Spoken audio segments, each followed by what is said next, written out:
You know, everything around you, from the very screen you're looking at to the air you're breathing, it's all made of matter. But how do we make sense of it all? Well, that's where chemistry comes in, giving us a way to categorize everything. And it really all boils down to one super basic question. Yeah, what is everything really made of?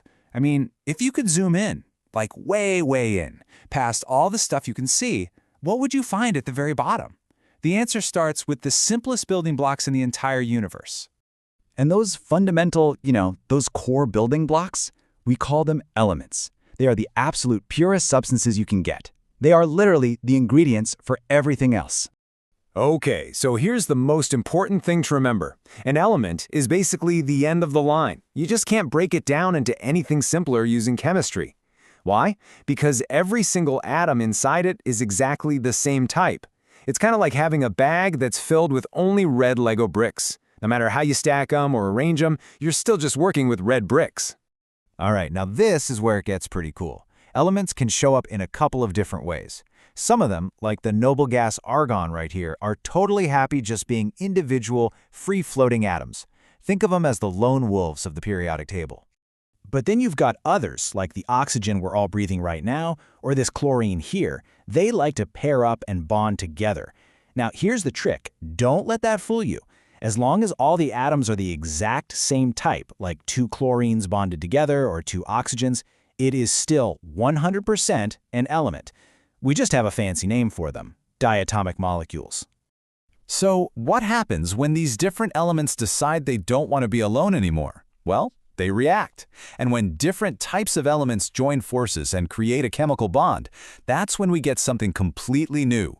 And that brings us to our next category, compounds. Now, there are two magic phrases you've got to remember here. Chemically combined and fixed proportion. See, this isn't just a casual meetup. It's a super strict, locked-in recipe where different atoms bond together to create a brand new substance with a whole new identity. This example right here is just perfect for showing off the most amazing thing about compounds. On one hand, you've got iron filings. They're gray and magnetic. On the other, you have sulfur, which is just a yellow powder. But when you react them together with some heat, they chemically bond and form something called iron sulfide. And look at it, it's a black, non-magnetic solid. It has completely new properties that are nothing like its ingredients. It's basically chemical magic. Okay, so let's nail down the 3 key rules for compounds. Rule number 1, a fixed composition. Water is always H2O. That means 2 hydrogens for every 1 oxygen. That recipe is totally non-negotiable. Rule 2, totally new properties. Think about it. Hydrogen is an explosive gas, and oxygen literally feeds fire. But you bond them together, and you get water, which puts fires out. And rule number 3, you need a powerful chemical reaction, something like electrolysis, to break those super strong bonds apart. All right, so we've seen what happens when things bond chemically, but what if we just throw stuff together without a chemical reaction? Well, then you get something else entirely. You get a mixture. Yep, a mixture.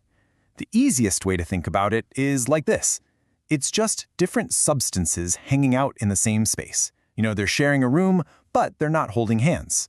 Cereal and milk? That's a mixture. Sand and salt? Mixture. Even the air we breathe is a mixture of gases. They're all just physically blended, not chemically bonded. And that means mixtures have 3 totally different features. First, no chemical bonds. Simple as that. Second, the ratios can be whatever you want. You can make a really weak cup of coffee or a super strong one. It's still a mixture. And third, and this is the big one, all the different parts keep their own original properties. And hey, because there are no strong chemical bonds locking everything together, guess what? Taking a mixture apart is way easier. You don't need some big chemical reaction. You just need a simple physical method to sort all the pieces out again. So, let's go back to our buddies iron and sulfur. If we just stir them together in a bowl without adding any heat, we've just made a mixture. That means the iron is still magnetic. So we can just grab a magnet, swoop it over the bowl, and pull all the iron filings right out. What's left behind? The yellow sulfur. See? So easy. They both kept their original identities. And we can use all sorts of other physical properties too. Take distillation, for example.